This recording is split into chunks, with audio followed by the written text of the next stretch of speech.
Bismillahirrahmanirrahim. My name is Muhammad Yamin Salimi, and we have finished the first two chapters, earthquakes and volcanism. दोनों chapters में हमने कुछ common सी चीज़ें discuss भी की पिछली क्लास में। अर्थक्वेक्स का इंट्रोडक्शन पढ़ा, अर्थक्वेक्स की कॉजेज पढ़ी और स्पेशली उसके इम्पैक्ट्स ऑन ह्यूमन एक्टिविटीज़। इसी तरह वॉल्केनिज्म में भी हमने वॉल्केनिज्म का इंट्रोडक्शन को स्टडी किया, फिर वॉल्केनो की टाइप्स पढ़ी और लास्ट में volcanic activity का, volcanic eruption का impacts on human activity. Now we are going to start our third chapter, that is weathering and mass wasting. तो देखते हैं कि इस चैप्टर में हम जो वेदरिंग और मास वेस्टिंग के फिनोमेना हैं, इस चैप्टर में हम क्या क्या स्टडी करेंगे। तो पहली स्लाइड्स में, जैसा कि प्रीवियस टू लेक्चर्स में भी, प्रीवियस टू चैप्टर्स में भी हमने पहले आपको बताते हैं कि introduction, contents of the chapter. सबसे पहले वेदरिंग और मास वेस्टिंग होती क्या है, इसका इंट्रोडक्शन आप बताएंगे, फिर वेदरिंग की टाइप्स, मास वेस्टिंग की टाइप्स, और फिर what is the difference between weathering and halogen, और लास्ट में जिस तरह फर्स्ट टू चैप्टर्स में हमने पढ़ा, impacts of weathering and halogen on human activity और एनवायरनमेंट। तो टू सम एक्सटेंट अभी तक जितने भी चैप्टर्स हम पढ़ रहे हैं उसमें कुछ सिमिलैरिटीज इस पॉइंट ऑफ व्यू से भी हैं कि सारे के सारे इम्पैक्ट्स को डिस्कस करते हैं ऑन ह्यूमन एक्टिविटीज़ पर। और as you know, man environment relationship is one of the most important theme in geography. Man environment का जो रिलेशनशिप है, इसी को स्टडी बहुत ज़्यादा फोकस किया जाता है। तो जो इन्वायरमेंट है, ज़रा इन्वायरमेंट, अर्थक्वेक और वॉल्केनिज्म, वेदरिंग और मास वेस्टिंग, ये लिंक है नेचुरल फिनोमेना के साथ, और इनका क्या किस तरह इम्पैक्ट है, क्या इफेक्ट्स हैं ऑन इंसानों पर, इन्वायरमेंट, इंसानों के लिए जो माहौल है उस पर क्या असरअंदाज, किस तरह असरअंदाज होते हैं। तो आइए स्टार्ट करते हैं इंट्रोडक्शन से। तो डेनोडेशन, डेनोडेशन ज़ाहिर है आपकी बुक में शायद कहीं इस्तेमाल हुआ है वर्ड, लेकिन डेनोडेशन को जानना इसलिए भी ज़रूरी है कि ये वेदरिंग और मास वेस्टिंग हैं, these are the types of denudation, या और दी, ये कह सकते हैं प्रोसेस ऑफ डेनोडेशन। तो डेनोडेशन क्या है, सबसे पहले तो आप देखें अर्थक्वेक्स और वॉल्केनिक एक्टिविटीज, जो हमने पहले जो दो चैप्टर थे, अर्थक्वेक और वॉल्केनिक एक्टिविटीज की ही वजह से जो हमारी लैंड फॉर्म है वो बनते हैं। माउंट लैंड फॉर्म की जो इम्पोर्टेंट टाइप्स हैं वो mountains, plateaus and hills, even planes.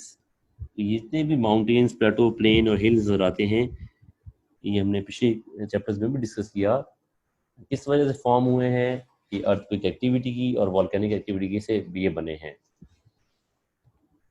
और डेनोडेशन क्या है, denudation is the process of exposing of rocks which lead to a reduction in elevation of landform. Denudation क्या है, डेनोडेशन जो रॉक्स हमें आपको नज़र आ रही हैं वो आपको मालूम है एक्सपोज हो रही हैं वेदर के सामने, डिफरेंट नेचुरल फिनोमेना के सामने, और इस रॉक एक्सपोजर की वजह से, रॉक्स के वेदरिंग के सामने एक्सपोज होने की वजह से उनकी अगर हाइट में कमी आ जाए, उन लैंड फॉर्म्स की हाइट में कमी आ जाए, तो उस प्रोसेस को हम कहते हैं डेनोडेशन। डेनोडेशन में तीन प्रोसेस इन्वॉल्व हैं, वेदरिंग, मास वेस्टिंग और एरोजन। तो आइए वन बाय वन इनको डिस्कस करते हैं कि ये क्या है। ज़ाहिर है चूँकि प्रोसेस डेनोडेशन के हैं, तो इन तीनों प्रोसेस में, तीनों टाइप्स में डेनोडेशन की, टू सम एक्सटेंट और सम हाउ जो लैंड फॉर्म्स हैं उनकी हाइट रिड्यूस हो रही है most of the time, except for erosion. तो वेदरिंग क्या है, let's start with the weathering. Definition of weathering, weathering is the natural process of disintegration or breaking down of rocks into smaller particle is called weathering। Rocks का मुख्तलिफ small particles में टूटने को हम weathering कहते हैं। एक यहाँ इम्पॉर्टेंट बात ज़हन नशीन करना बहुत ज़रूरी है कि there is no link, there is no you can say, कोई लिंक नहीं है वेदरिंग में।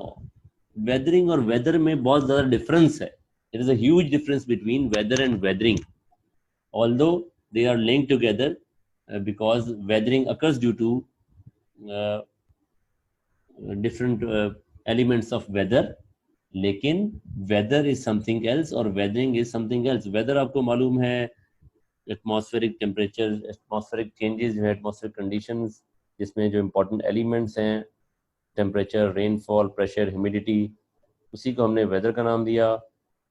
जो शॉर्ट टर्म कंडीशंस हैं एटमॉस्फेरिक कंडीशंस।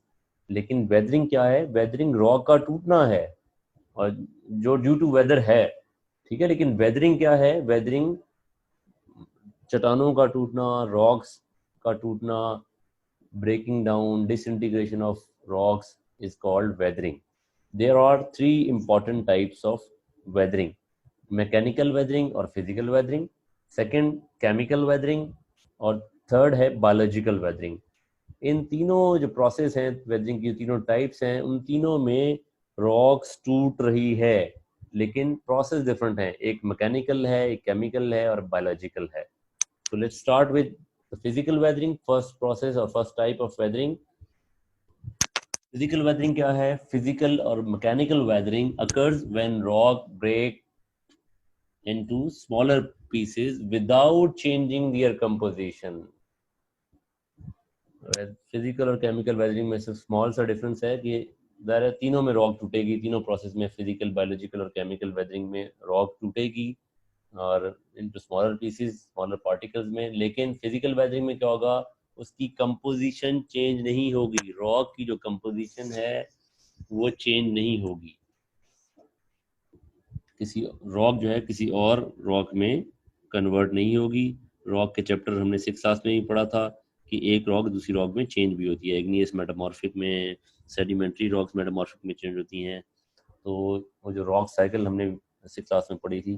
तो बहरहाल इसमें रॉक की जो कंपोजिशन है, रॉक दूसरी रॉक में कन्वर्ट नहीं हो रही, चेंज नहीं हो रही। तो मैकेनिकल वेदरिंग में जो प्रोसेस इन्वॉल्व हैं वो है फ्रॉस्ट एक्शन, एक्सफोलिएशन और टेम्परेचर चेंजेस। अब फ्रॉस्ट एक्शन क्या है, इसको भी, इन तीनों प्रोसेस को हम वन बाय वन डिस्कस कर लेते हैं। फ्रॉस्ट एक्शन अगर आप फर्स्ट डायग्राम देखें तो जहाँ रॉक्स में कुछ क्रैक्स हैं, ज़रा क्रैक्स किस वजह से होते हैं ये आपने पिछले चैप्टर्स में पढ़ा भी। खासतौर पे अर्थक्वेक एक्टिविटी की वजह से भी अर्थ क्रस्ट पे क्रैक्स पड़ जाते हैं। तो अगर ये क्रैक्स पड़े हुए हैं और उसके बाद वेदर का जो एलिमेंट है रेनफॉल, उस बारिश अगर होगी है तो इन क्रैक्स में पानी भर जाएगा और फिर जब विंटर सीजन आएगा तो इस विंटर सीजन में ये जो टॉप ऑफ दी सरफेस है ये फ्रीज होना शुरू हो जाएगी और आहिस्ता आहिस्ता ये सारा पानी जो है जो क्रैक्स में मौजूद था ये सब फ्रीज हो जाएगा। ये जब पानी फ्रीज हो जाएगा और फिर अगेन दोबारा समर्स में जब ये वाटर मेल्ट होगा तो फिर क्या होगा? ये जब मेल्टिंग ऑफ वाटर होगा तो साथ में कुछ रॉक के पीसीस भी में मजीद क्रैक्स आएंगे और रॉक भी डिसइंटीग्रेट होगी। तो फ्रॉस्ट सेक्शन का प्रोसेस इस तरह है कि जो प्रेशर डेवलप हो रहा है उसकी वजह से रॉक्स में क्रैक भी आ रहे हैं और फिर रॉक मजीद स्प्लिट अप हो जाएगी, मजीद ब्रेक डाउन करेगी। एक्सफोलिएशन, एक्सफोलिएशन की भी डायग्राम से आपको कोशिश करते हैं कुछ चीज़ें समझ में आ जाएं। एक्सफोलिएशन वैसे क्या है, अगर आपने देखा हो जो अनियन है, प्याज को जब आप पील डाउन करते हैं layer by layer, layer by layer, तो एक्सफोलिएशन भी उसी तरह है कि पहले ऊपर वाली लेयर टूटी, फिर नीचे वाली लेयर्स। और आमतौर पे एक्सफोलिएशन का प्रोसेस सेडिमेंट्री रॉक्स में होता है, क्योंकि सेडिमेंट्री रॉक्स, अगर मैं थोड़ा सा आपको रिकॉल भी करवाऊं तो sedimentary rocks are the layered rocks. ठीक है जी, वेदरिंग के प्रोसेस से, इरोजन से सेडिमेंट्री रॉक्स की फॉर्मेशन होती है लेयर्ड बाय लेयर डेपोजिशन से, और फिर उसकी कॉम्पैक्शन से सेडिमेंट्री रॉक्स बनती हैं। तो इसी तरह एक एक लेयर टूटती रहती है, ब्रेक डाउन होती रहती है। ये पिक्चर में, डायग्राम में कुछ चीज मेंशन भी है कि ऊपर वाली लेयर ने ब्रेक डाउन होना स्टार्ट किया है। पीलिंग समझ लें, जिस तरह आप प्याज को छीलते हैं, जिस तरह मैंने भी example the, piling away of different layers of rocks इस प्रोसेस में एक्सप्लोरेशन में आती हैं। फिर थर्ड है temperature changes.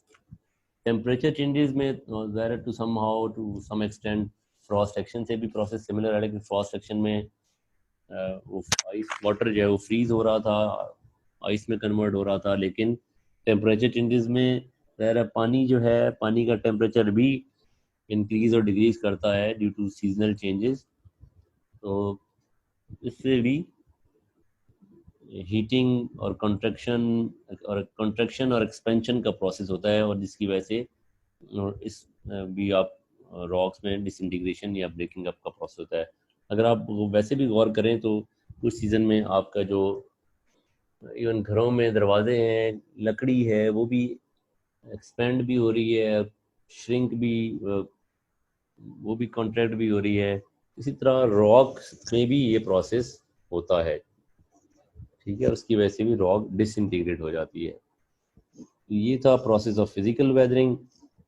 Let's move on to the second type of weathering, that is chemical weathering. Chemical weathering क्या है? केमिकल वेदरिंग मैंने जैसा पिछली साइड में मेंशन किया था कि उसमें कंपोजिशन चेंज फिजिकल वेदरिंग में नहीं होती, इसमें कंपोजिशन चेंज होती है। तो chemical weathering occurs when rock breaks down and changes their composition due to chemical processes. Rock अपनी कंपोजिशन चेंज कर रही है, फिजिकल वेदरिंग में कंपोजिशन चेंज नहीं करती, कि रॉक एक रॉक से दूसरी रॉक टाइप में कन्वर्ट हो रही है। इसको कहते हैं कंपोजिशन का चेंज होना। न्यू सब्सटेंस ऐड हो रहे हैं, वीक कर रही है, समटाइम्स कलर चेंज हो जाता है, समटाइम्स का टेक्सचर चेंज हो जाता है। तो the common process of chemical weathering are oxidation, hydrolysis and carbonation. ये साइंस में भी शायद आपने कॉन्सेप्ट पढ़े हों। तो ये तीनों नीचे जो डिफरेंट पिक्चर्स हैं, डायग्राम्स हैं, उसमें तीनों प्रोसेस कुछ मेंशन भी किए गए हैं। तो अगर थोड़ा सा आपको दोबारा से रिकॉल करवाएं, ऑक्सीडेशन क्या है? ऑक्सीडेशन oxidation क्या है? in which atmosphere oxygen reacts with iron in minerals of rocks, especially in the presence of water। और उसके बाद जब वाटर उसमें ऐड होता है तो रस्ट या जंग लग जाता है, ठीक है।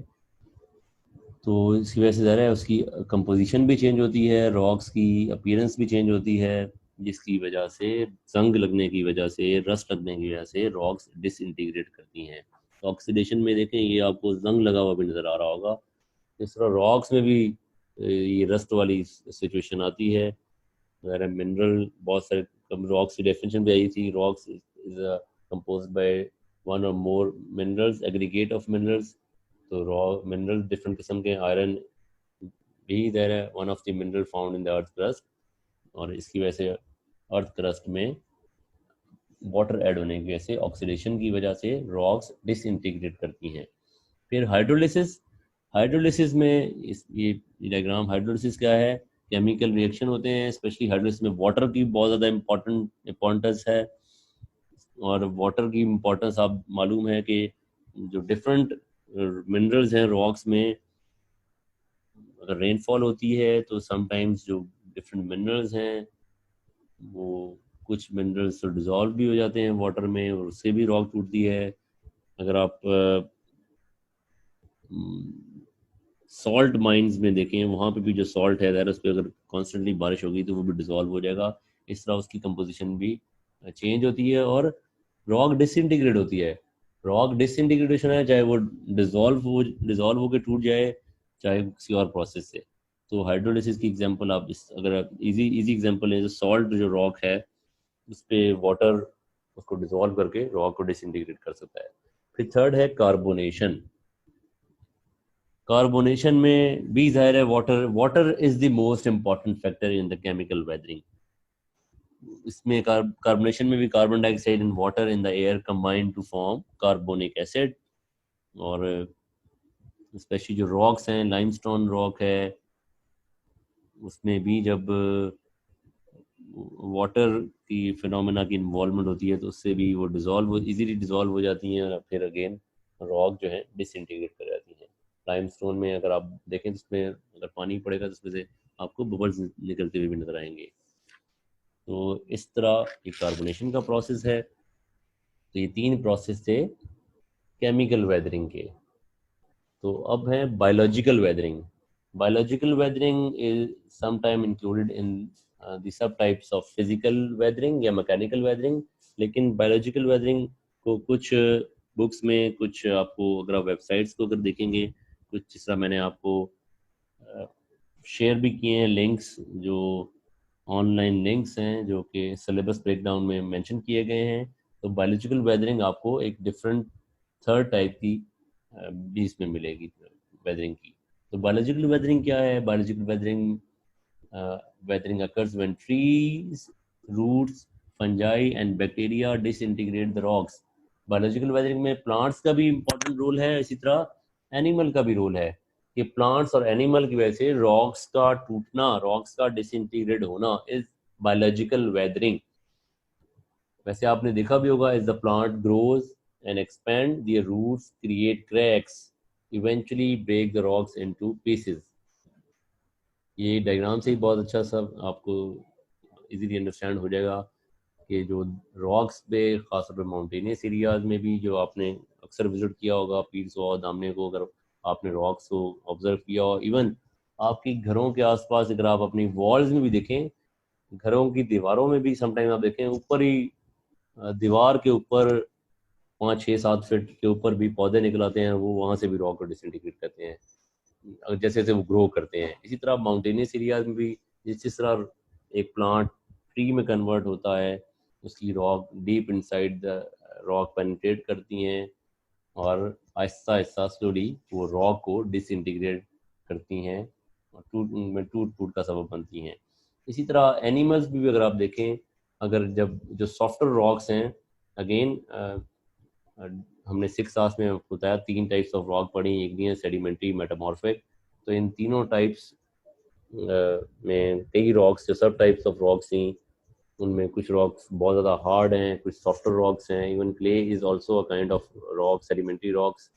तो जब एनिमल वॉक करते हैं रॉक्स पे, तो उससे भी वॉक करते हैं या भागते हैं, उससे भी रॉक डिसइंटीग्रेट करती हैं। या इवन एनिमल्स को तो आप छोड़ें, जो स्मॉल इंसेक्ट्स हैं, स्मॉल इंसेक्ट, चींटियां कभी आपने ऑब्जर्व किया हो, वो भी जो स्मॉल होल्स, बरोज, छोटे छोटे से वो होल्स में वो मूव कर रही होती हैं, उससे भी आप देखें रेत जो है थोड़ी थोड़ी भर रही होती है।